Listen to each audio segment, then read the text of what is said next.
Continuing with security tokens, as we saw in the previous panel, security tokens are already playing an important role in evolving capital markets as a whole, not only by introducing new types of assets for investors, but also by helping capital markets evolve and by fixing certain inefficiencies in the existing structure. As with anything, when it comes to with finance, when there is potential and promise, there is always quite a lot of hype, and it is always healthy to keep some degree of skepticism. And so to look at that, to sort of try and separate the hype from the reality, we're going to, I'm joined by three experts who are building services and infrastructure for security token issuers. And to kick things off, I'll let each of them briefly introduce themselves and what they're working on. I'm Carlos Domingo. I'm the CEO and co-founder of a platform for issuing and managing, digitizing securities on the blockchain called Securitize. Drew? Good afternoon. My name is Andrew Hinkes. I'm the general counsel of a company called Athena Blockchain.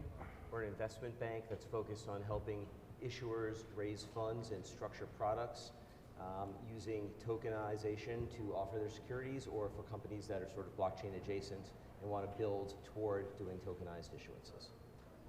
Fabian? Hi everybody, I'm Fabien Frechter. I'm the head of the blockchain department of Avas Group. You probably know better Avas Group as an advertising and communication group worldwide based with 300 agencies, but we are also having a blockchain department for doing basically consulting, tech with 450 dev, but also communication for sure. We are advising corporates, but also governments and startups plus crypto actors. I imagine that most of us are relieved that the craze of the ICOs of 2017 are over, but the idea of cheaper and more agile financing still holds a very strong appeal. Carlos, how can security tokens, or STOs as many people call them, satisfy that need? I think, first the ICO craziness is just restarting with the initial exchange offering, so I don't think it will never end, unfortunately. I think STOs are a different thing, right? Like, I really don't like these STOs or the new ICOs. STOs are basically a way for people to digitize their shares and basically be able to democratize access to capital. They're not necessarily about blockchain companies. It could be real estate, it could be venture capital funds, it could be other things. And it's not only about the fundraising portion. What I think is more interesting is all the whole management piece of once you issue security on the blockchain. How do you manage the cap table? How do you update investor information? How you do conduct corporate actions? How do you integrate with exchanges like Open Finance for liquidity and reconstruct cap tables in real time, etc. So I think that these are two different things, and one of the reasons I think STOs are not growing is because of the association with ICOs and the word token, etc. Drew, many people do see them, as Carlos alluded, that STOs are a continuation of ICOs. What do you think about that? Agree, disagree? Well, I really hope that STOs are not a continuation of ICOs, at least in this country. Given the regulatory response to ICOs in the United States, they were generally viewed as illegal securities offerings. Now we're using this new term STOs to describe a new wave of securities offerings that are trying to comply with law. Saying something is an STO is like saying something is a legal investment. It's not a terribly descriptive term. So I don't really like the term STO since it's not very useful in explaining what the business proposition is, what's the investment thesis, why would somebody want to buy it. So what we're starting to see is a migration of terminology. We've gone from ICOs, which were basically buy this and hope for the best, to STOs, which means sort of a proxy for legal ICO. And I've written pretty extensively about how bad the nomenclature is in this area.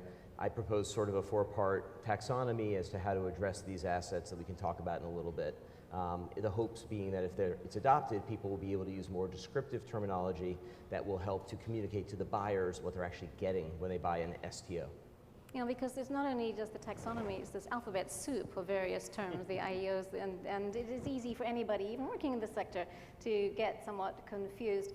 Fabien, you're based in France, where I think we can probably all agree that things are done a bit differently. What's the security tokenization conversation like there? Well, in Europe, I'd say it's very different from here. For sure, here there was a big issue because of the legal opinion on STOs versus ICOs, as you said.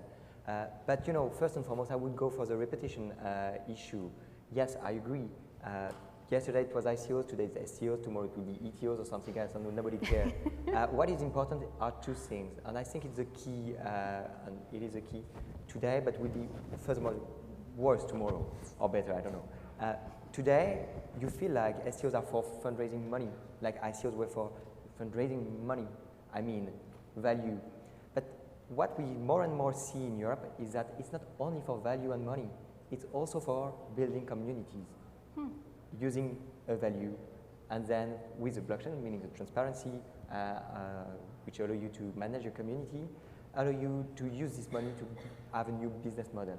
And more in France, more and more in Europe, but also in Asia. And I was just in California last week, so the GAFA is clear.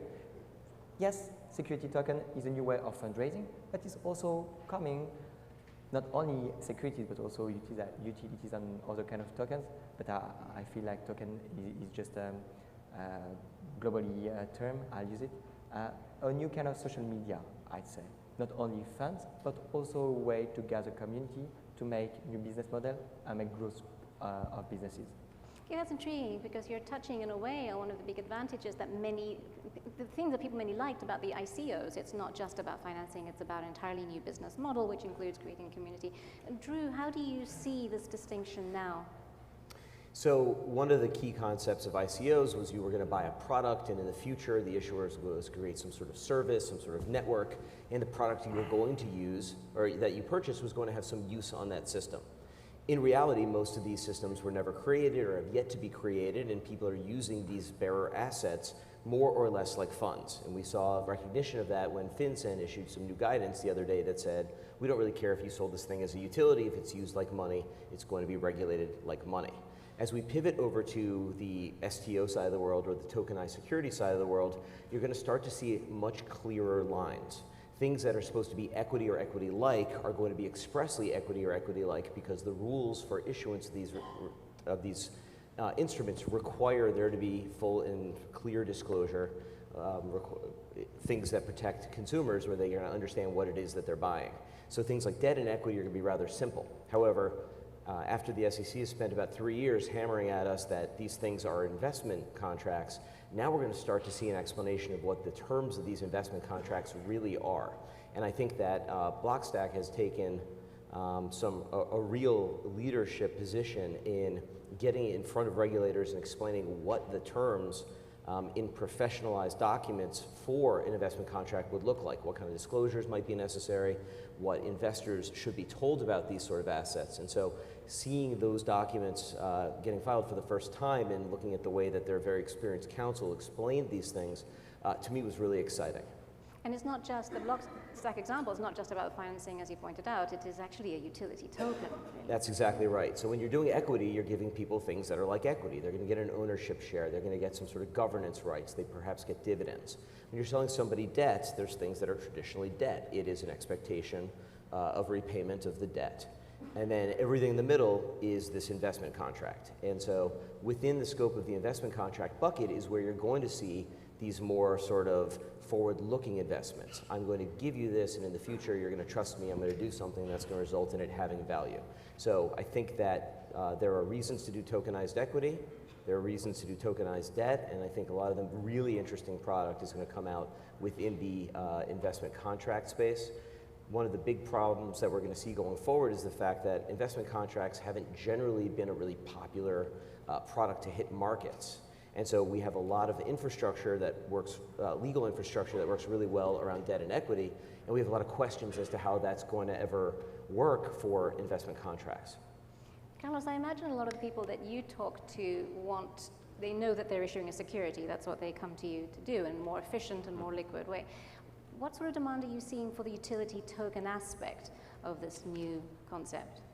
I haven't seen many people. I've seen a couple of projects issuing this called dual token, of issuing a utility token and a security token, but only selling the security token and not, selling to investors the utility token to avoid turning it into a security, which is the main problem. So first, just clarify that there's nothing wrong with utility tokens as an incentive mechanism for a decentralized protocol.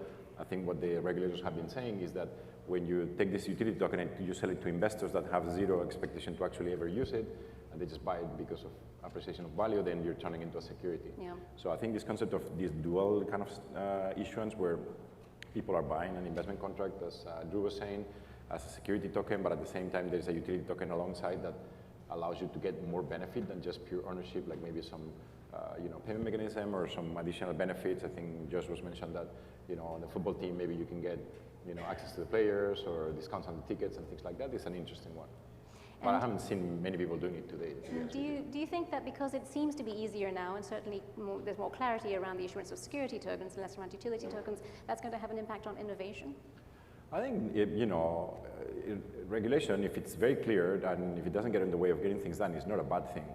And so far, security tokens, I think the utility token space has suffered the lack of clarity on regulation. So the regulation of this is now becoming clearer, which is a good thing because it allows people to know what are the boundaries of what they can do, what they cannot do.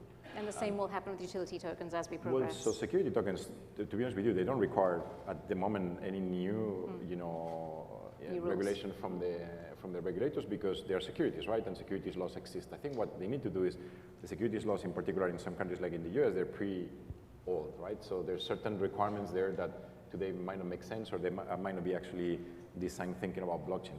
I'll just give you one example. There is a role within the capital markets, which is a transfer agent, which is pretty much what companies like us do, which is the one that guarantees compliance of when shares are being transferred or securities are transferred from one person to another, and that they also conduct like corporate actions, let's say paying dividends or conduct proxy votes, right? So obviously we do that, but we all do it completely digital, native digital on the blockchain, decentralized using smart contracts, etc. Now, if you want to become an actual regulated transfer agent in the US, you have to register the fingerprints of the employees that touch the securities with the FBI.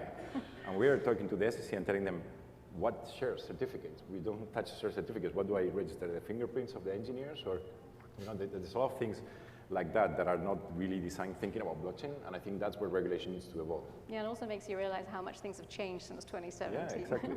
Fabien, you recently helped launch an initiative in France to help SMEs issue tokens for financing. What sort of interest are you seeing there? Yeah, actually in Europe we have something which is quite interesting. Today, if you want to launch an STO in Europe under 8 million euro, you can do it without any need of prospectus. So basically we have a kind of a launch pad that allow any business to raise until 8 million euro without any real need, I'd say, of regulation. It's not regulated. We are currently doing it with a bunch of partners for building this launchpad, which is pretty easy to make and pretty cheap compared to what you would find in the market. We are doing it with a digital platform, Tokeny, and a financial advisor for doing the roadshows, a bunch of them, but Option Finance. So it's pretty interesting because basically all the regulatory issues which were faced by little businesses, while really willing to develop a tokenized model based on securities, are now possible and quite easy to make in very, very few time, very few months. Is there notable demand for that? Sorry? Is there notable demand for that? Yeah. And what kind of issuers are you seeing? Well, it's pretty funny, by the way. You would think that the first doing it would be crypto or blockchain focused companies or SMEs. In fact, we are very traditional one. You would find very, I don't know, I'd go for the French food restaurant or anything. We have this kind of clients, which is interesting. Because if the tokenized model suits, it works. And if it works, it's interesting to do it. It's just a new way of doing private equity, I'd say, even if it's way different due to the tokenized model, which is more transparent and engage a community, even if it's not always a big one. Drew, you alluded to earlier, and I think we can all agree with you on this, that the vocabulary is confusing. And I know you've spoken about this before. Security token, that's such a broad term. How can we improve on that? So like I said before, security token is basically like saying legal investment. It's not terribly descriptive. So there are a few ways that we can separate this out.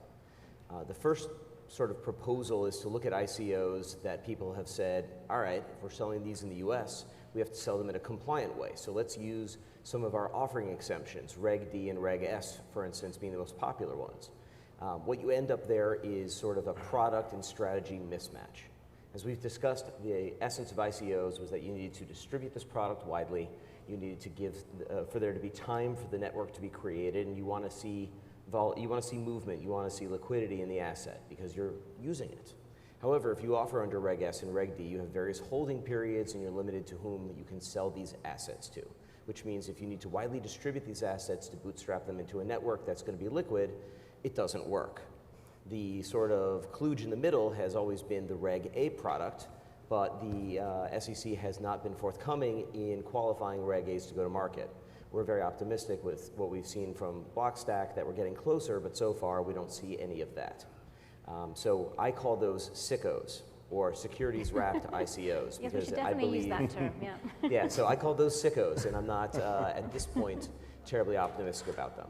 I am more optimistic about what I call TEDs, which are tokenized equity and debt products, and TABs, which are tokenized asset-backed securities. These are securities that can function within sort of established legal frameworks where buyers of these products understand what they're buying generally, and where some of the eccentricities of the tokenized form isn't really so problematic.